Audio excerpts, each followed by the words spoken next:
Welcome to all of you, this is Priyank and you are on our channel ATP Mantra. आज जो है आपके लिए जो है ना एक क्वेश्चन यहाँ पे मैंने लिखे हुए हैं बोर्ड पे ऑलरेडी पहले से ही। और ये क्वेश्चन कह रहे हैं, अगर आपको यहाँ पे दिख नहीं रहा है तो थोड़ा सा एडजस्ट करेंगे। और ये क्वेश्चन ये कहता है कि what produces more severe Burns, boiling water और स्टीम। बेसिकली ये जो क्वेश्चन है, ये क्वेश्चन हमारे जो है 9th क्लास के चैप्टर नंबर 1 साइंस से लिया गया है। ये क्वेश्चन आपको देखने को मिलता है। बेसिकली रीज़न है, आपको इसका आंसर देना है, ऐसा क्यों हो रहा है, ये कारण का आपको जो है इसका जवाब बताना है, ठीक है ना।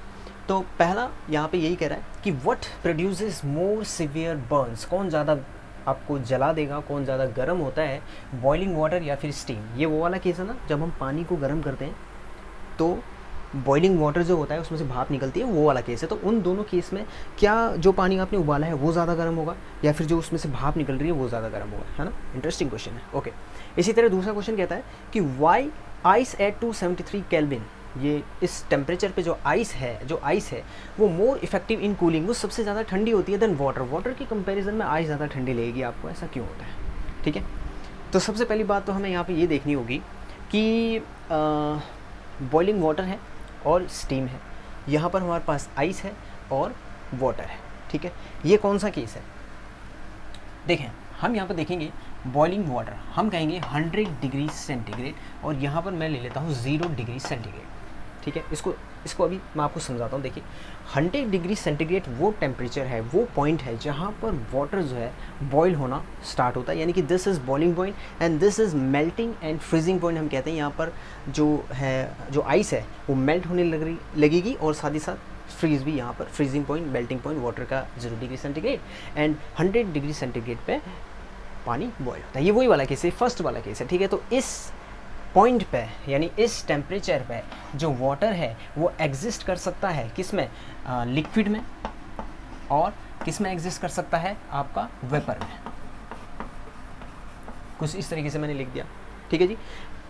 और बेसिकली इसमें क्या हो रहा है, आप ये जो लिक्विड जो वाटर है इसको आप गर्म कर रहे हो, ठीक है। तो ये इसमें क्या हो जाएगा, कन्वर्ट हो जाएगा, ये कन्वर्ट हो जाएगा वेपर में, ऐसा ही तो हो रहा है। 100 डिग्री सेंटीग्रेड पे जो पानी है वो बॉयल होगा तभी तो वेपर बनेगी, तो कन्वर्ट इस तरीके से होता है। यानी आप देख सकते हैं वाटर का जो लिक्विड फॉर्म है, जो लिक्विड स्टेट है वो चेंज हो रही है वेपर में, ठीक है। तो यहाँ पर स्टेट चेंज हो रही है, ठीक है। ये वाला केस ले लेते हैं, ये है 0 डिग्री सेंटीग्रेड। 0 डिग्री सेंटीग्रेड या इसे मैं कह लूँ 273 केल्विन, सेम थिंग, है ना। देखिए डिग्री सेंटीग्रेड को जब हम केल्विन में चेंज करते हैं तो हमें क्या करना होता है, 273 से ऐड करना होता है कि नहीं करना होता है। तो अगर ये 0 डिग्री सेंटीग्रेड है तो इसमें जब आप 273 ऐड करोगे तो 273 केल्विन ही तो आएगा। यानी कि 0 डिग्री सेंटीग्रेड ये जो 273 केल्विन है, ये एक ही बात है। अच्छा जी, अब यहाँ पे क्या हो रहा है, 0 डिग्री सेंटीग्रेड पे होगा क्या, जो आइस है, आइस को मैं कह सकता हूँ सॉलिड फॉर्म, जो सॉलिड फॉर्म है वो यहाँ पे, और साथ ही साथ क्या है, वाटर। यानी कि इस केस में जो आइस है, यहाँ पे आइस है, ये आइस एक तरीके से मेल्ट हो रही होगी या फिर फ्यूज़, इसको फ्यूज़न भी बोलते हैं, फ्यूज़न या फिर मेल्ट हो रही है वाटर में, ठीक है जी। इतनी बात समझ में आ गई। दोनों चीज़ों को साथ साथ कंपेयर करते हुए चलेंगे। ओके, अब ये बहुत ही इंपॉर्टेंट बात है कि 100 डिग्री सेंटीग्रेड पे जो वाटर है वो लिक्विड फॉर्म में भी रह सकता है और वेपर फॉर्म में भी रह सकता है। ये तो प्रैक्टिकल एग्जांपल है, पानी उबालते हो, है ना, पानी भी रहता है और उबलता भी रहता है, भाप भी बनती रहती है। तो 100 डिग्री सेंटीग्रेड पे ऐसा होता है। अब यही बताना है हमें कि ये ज़्यादा गर्म होगा या ये ज़्यादा गर्म होगा। चलिए, ऐसे ही 0 डिग्री सेंटीग्रेड पे जो आइस है, यानी कि सॉलिड फॉर्म में जो आइस रहेगी वो एक तरीके से कहीं ना कहीं पिघलेगी भी, है ना। तो यानी कि 0 डिग्री सेंटीग्रेड 273 केल्विन पे जो वाटर है वो आपका सॉलिड फॉर्म में भी रह सकता है, एज आइस भी रह सकता है, वाटर भी रह सकता है, ये बात हो गई। और इसी पॉइंट पे जो है ये पिघलना भी एक तरीके से चालू कर देता है।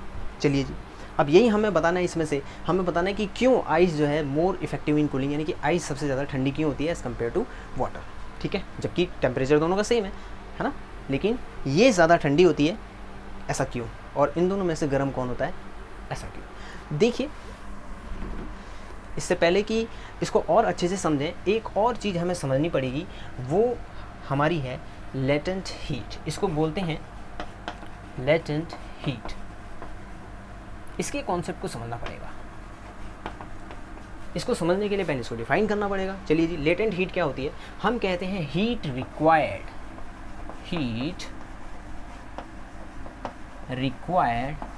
To change in state of matter कह लो या पार्टिकल कह लो, ठीक है। ये जो हीट है, हीट रिक्वायर्ड, ये जो हीट की ज़रूरत पड़ती है हमें, लेटेंट हीट वो हीट होती है, heat required to change in state of matter. Liquid से वेपर, लिक्विड वाली स्टेट से वेपर में चेंज होने के लिए जो हीट की ज़रूरत है वो लेटेंट हीट है। इसी तरह आइस से वाटर बनने के लिए, यानी कि इसकी स्टेट को चेंज करने के लिए जो हमें हीट चाहिए रहेगी, जो एनर्जी चाहिए रहेगी, उसको हम लेटेंट हीट बोलते हैं। हिंदी में इसको बोलते हैं गुप्त ऊष्मा। क्या बोलते हैं? गुप्त ऊष्मा। अब मैं आपको जो है इसको अच्छे से डिफाइन करने वाला हूँ, ठीक है। चलिए जी, लेकिन उसके लिए मुझे अब कुछ मिटाना पड़ेगा। चलो मैं फ़िलहाल इसे मिटा देता हूँ यहाँ पे। ये बात आपको समझ में आ गई है। अब थोड़ा सा इसको एक्सप्लेन करेंगे, ठीक है। आ रहे हैं अपने जवाब पे भी आ रहे हैं, सीधा सीधा भी मैं बता सकता हूँ, लेकिन मैं थोड़ा सा डीप में जाने की यहाँ पे कोशिश कर रहा हूँ। तो अब ये वाला केस ले लेते हैं। चलो, हमने एक जो है बर्तन लिया, हम पानी गर्म कर रहे हैं। पानी गर्म करने का जो प्रोसेस है ना, हम सबको पता है। नॉर्मल अभी इसका टेम्परेचर है, कोई बात नहीं। अब हम इसको गैस पे चढ़ा देंगे, ठीक है। हमने इसको हीट दे दी। क्या दे दी? हीट। इसको चला दिया, इसको चूल्हे पे चढ़ा दिया, ये गैस है। चलो जी, इतना काम कर दिया। अब क्या होगा? ये पानी गर्म होना स्टार्ट होगा। ये वाला केस ले रहा हूँ मैं, ठीक है। पानी को मैं गर्म कर रहा हूँ। कैसे करूँगा? अब देखो, मैंने ये वाला केस लिया, ओके। अब इसमें क्या क्या होगा वो आप देखेंगे। अब धीरे धीरे इसका पानी जो है गर्म होना शुरू होगा। सपोज़ 60 डिग्री सेल्सियस पे टेम्परेचर पहुंच गया, गर्म हो गया है ना, नॉर्मल से गर्म हो गया। थोड़ी देर और मैं रुका, मैंने देखा ये जो है 80 डिग्री सेंटीग्रेड पे पहुंच गया, यानी टेम्परेचर और बढ़ गया। फिर मैं और रुका, अब ये पहुंच गया 100 डिग्री सेंटीग्रेड पे, है ना। लगातार गैस मैंने जला रखी है, तो ये तो गर्म होगा ना, टेम्परेचर इसका बढ़ेगा तो 100 डिग्री सेंटीग्रेड पे पहुंच गया, है ना। यानी कि ये अब अपने कहाँ पहुंच गया? बॉइलिंग पॉइंट पे पहुंच गया। इस पॉइंट पर आके अब क्या होगा? ये जो है खोलना शुरू होगा, ठीक है। खोलना ये चालू कर देगा। अच्छा, अब मैं थोड़ी देर और रुका, मैं रुका तो उतने ही टाइम रुका जैसे 60, 80, 100 हो गया था ना। अब इसका टेम्परेचर, गैस जलाई रखी है तो इसका टेम्परेचर कितना हो जाना चाहिए था? 120 डिग्री सेंटीग्रेड हो जाना चाहिए था, नहीं हो जाना चाहिए था? ऐसे ही होगा? बिल्कुल होगा? नहीं, ऐसा नहीं होगा। कुछ टाइम बाद आप देखोगे, उतने ही टाइम बाद आपने कुछ टाइम रुके, इतना हो गया, कुछ टाइम रुके, इतना हो गया, उतने ही टाइम और रुको। अब आप इसका टेम्परेचर देखो, 120 बिल्कुल नहीं होगा, ये 100 से ज़्यादा बढ़ेगा ही नहीं, क्योंकि ये अपने बॉइलिंग पॉइंट पर पहुंच चुका है। और इसी बॉइलिंग पॉइंट पर पहुंचने के बाद ये बढ़ता ही नहीं है, बजाय इसके यहाँ पर बहुत तेज़ी के साथ वेपर्स निकल रहे होंगे, वेपर्स बन रहे होंगे। गैस आपने अब भी जला रखी है, लेकिन वो हीट जो बढ़नी चाहिए थी वो बढ़ेगी नहीं। इसका टेम्परेचर 100 ही रहेगा यहाँ पर, ठीक है। और यहाँ पर लेकिन बहुत तेज़ी के साथ इसमें से वेपर, भाप निकलनी बहुत तेज़ी के साथ शुरू होगी। अच्छा, ये बहुत कमाल की बात हो गई। इसका टेम्परेचर नहीं बढ़ रहा है, जबकि गैस हमने जला रखी है, फिर भी इसका टेम्परेचर बढ़ नहीं रहा है। तो वो हीट जा कहाँ रही है? वो ऊष्मा गई कहाँ? गुप्त ऊष्मा। वही गुप्त ऊष्मा है जो हमें दिखाई नहीं देती।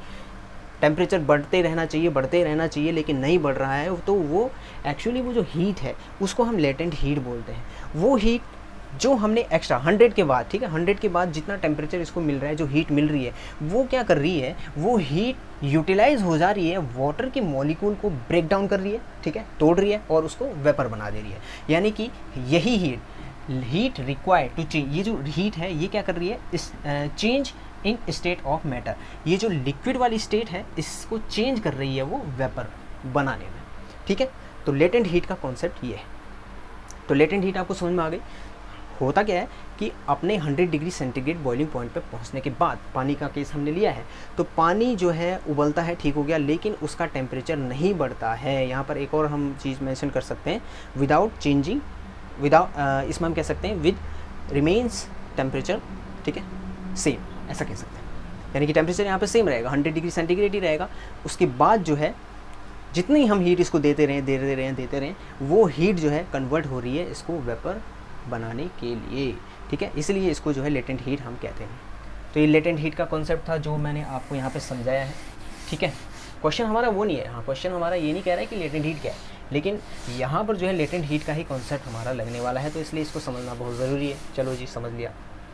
तो इस केस में क्या होगा, अब आप समझ चुके हैं। आप यहाँ पे इसको गर्म किए जा रहे थे, तो हम इसको हीट दे रहे थे, है ना। तो हम लिख देते हैं गिवन हीट। चूल्हे पे तो पानी को ही चढ़ाया था, इसको हीट दे रहे थे 100 डिग्री पर पहुंचने के बाद हीट दिए जा रहे थे, यानी कि वेपर बननी शुरू हुई, तो यही हीट यहाँ भी थी, यही हीट यहाँ भी थी। लेकिन यहाँ पर एक और हीट आ गई थी, उसको हमने बोला लेटेंट हीट ऑफ वेपराइजेशन बोलेंगे, क्योंकि यहाँ पर क्या हो रहा है, लिक्विड वेपर में कन्वर्ट हो रहा है, वेपराइजेशन का प्रोसेस हो रहा है, ठीक है, वेपर में चेंज हो रहा है, इसलिए यहाँ पर लेटेंट हीट ऑफ वेपराइजेशन इस केस में बोलेंगे।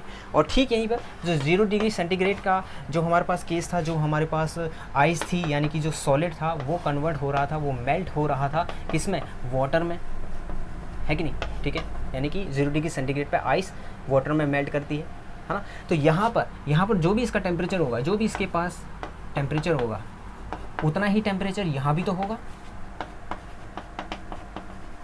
गिवन टेम्परेचर यहाँ भी होगा। लेकिन साथ ही साथ यहाँ क्योंकि इसमें कन्वर्ट हो रहा है, तो इसमें जो है लेटेंट हीट आएगी, लेकिन वो लेटेंट हीट ऑफ फ्यूज़न होगी, क्योंकि यहाँ पर ये फ्यूज़ हो रहा है, ठीक है, मेल्ट हो रहा है। तो अब आप यहाँ पर देखिए, यहाँ पर कुछ हीट, यहाँ पे भी वही हीट, लेकिन यहाँ पर एक्स्ट्रा हीट है, लेटेंट हीट ऑफ वेपराइजेशन। तो हीट कहाँ ज़्यादा है, यहाँ पे ज़्यादा है, तो ये मोर टेम्परेचर हो जाएगा और इसका लेस हो जाएगा।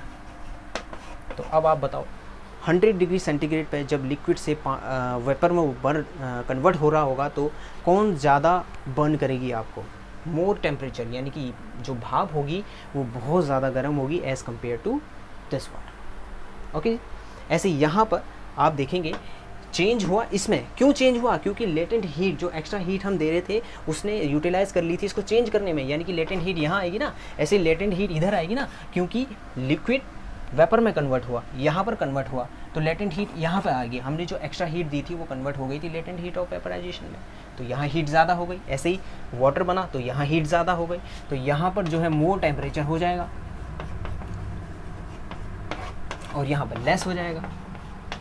वही तो क्वेश्चन कह रहा है कि आइस क्यों मोर इफेक्टिव इन कूलिंग, सबसे ज़्यादा ठंडी क्यों होती है, इसलिए होती है क्योंकि वो किस में चेंज हो रही होती है, वाटर में। लेटेंट हीट ऑफ फ्यूज़न यहाँ पर होगी, यहाँ पर टेम्परेचर ज़्यादा होगा, यहाँ पर कम होगा। यही रीज़न है कि आइस 0 डिग्री सेंटीग्रेड पे कम ठंडी होती है, मतलब सबसे ज़्यादा ठंडी होती है हम कहेंगे, ठीक है, टेम्परेचर कम होता है, सॉरी, ठंडी यहाँ पे ज़्यादा होती है। और 100 डिग्री सेंटीग्रेड पे कौन ज़्यादा गर्म होता है, वेपर ज़्यादा गर्म होती है। आई होप आपको ये समझ में आ गया होगा। Thanks for watching this video.